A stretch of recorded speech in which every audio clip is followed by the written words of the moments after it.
Surrender ಆಗುವವರಿಗೆ ಕೊಡ್ತಾರಲ್ಲ ಪರಿಹಾರ, ಅದು ಇದು ಎಂತ ಎಲ್ಲ ಗೌರ್ಮೆಂಟ್ ಕೊಡ್ತದೆ, ಅದೇ ನಮ್ಗೆ ಕೊಟ್ರೆ ಸಾಕು ಅವರು. ನಮ್ಗೆ ಇನ್ನೇನು ಅವ್ರದ್ದು ಅಣ್ಣನೇನು ಜೀವ ಕೊಡ್ಲಿಕ್ಕೆ ಆಗುದಿಲ್ಲ. ಅವರು ಎನ್ಕೌಂಟರ್ ಆಗಿದೆ, ಅವ್ರದ್ದು ಜೀವ ಹೋಗಿ ಆಗಿದೆ. ಇನ್ನೇನು ವಾಪಸ್ ತರ್ಲಿಕ್ಕೆ ಏನಾಗುದಿಲ್ಲ. ಅದೇ ಈಗ ಅವರಿಗೆ ಉಳ್ದವರಿಗೆ ಹೇಗೆ ಕೊಡ್ತಾರೆ ಅವರು ಪರಿಹಾರ? ಅದೇ ನಮ್ಗೆ ಈಗ ಇದ್ದವರಿಗೆ ಎಲ್ಲಿ ಕೊಟ್ರೆ ಸಾಕು. ಮನೆಯಲ್ಲಿ ನಾವು ತುಂಬಾ ಕಷ್ಟದಲ್ಲಿ ಇದ್ದೇವೆ. ಮನೆಯಲ್ಲಿ ನಮ್ಗೆ ತುಂಬಾ ರೀತಿಯಲ್ಲಿ ಸಮಸ್ಯೆ ಉಂಟು. ಮನೆ ಆಗ್ಲಿಕ್ಕೆ ಉಂಟು. ಮತ್ತೆ ನಾವು ಇಲ್ಲಿದ್ದೇವೆ. ಒಂದು ದಿನ ನಮ್ಗೆ ಕೆಲ್ಸಕ್ಕೆ ಹೋಗಿದ್ರೆ ನಮ್ಗೆ ದಿನ ಹೋಗುದಿಲ್ಲ. ಮತ್ತೆ ಅಳಿಯಂದು ಒಂದು ಕಾಲ್ ಸರಿ ಇಲ್ಲ, ಅವನಿಗೆ ದುಡ್ದು ಕೆಲಸ ಮಾಡ್ಲಿಕ್ಕೆ ಆಗುದಿಲ್ಲ. ಮತ್ತೆ ನನ್ನ ಮಗ ಮತ್ತೆ ಮಗಳು ಅವರಿಬ್ರು ಕೆಲ್ಸಕ್ಕೆ ಹೋಗುದು, ನಾನು ಮನೆಯಲ್ಲಿ ಇರುವುದು 2 ಮಕ್ಕಳನ್ನ ನೋಡ್ಕೊಂಡು.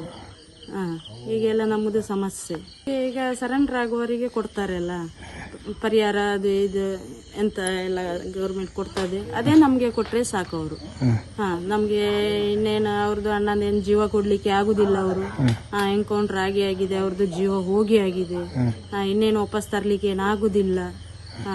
ಅದೇ ಈಗ ಅವರಿಗೆ ಉಳ್ದವರಿಗೆ ಹೇಗೆ ಕೊಡ್ತಾರೆ ಅವರು ಪರಿಹಾರ?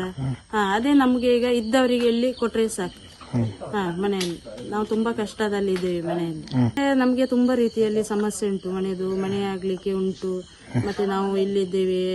ಒಂದು ದಿನ ನಮ್ಗೆ ಕೆಲ್ಸಕ್ಕೆ ಹೋಗಿದ್ರೆ ನಮ್ಗೆ ದಿನ ಹೋಗುದಿಲ್ಲ. ಮತ್ತೆ ಅಳಿಯಂದು ಒಂದು ಕಾಲ್ ಸರಿ ಇಲ್ಲ, ಅವನಿಗೆ ದುಡ್ದು ಕೆಲಸ ಮಾಡ್ಲಿಕ್ಕೆ ಆಗುದಿಲ್ಲ. ಮತ್ತೆ ನನ್ನ ಮಗ ಮತ್ತೆ ಮಗಳು ಅವರಿಬ್ರು ಕೆಲ್ಸಕ್ಕೆ ಹೋಗುದು, ನಾನು ಮನೆಯಲ್ಲಿ ಇರುವುದು 2 ಮಕ್ಕಳನ್ನ ನೋಡ್ಕೊಂಡು. ಹೀಗೆಲ್ಲ ನಮ್ಮದು ಸಮಸ್ಯೆ.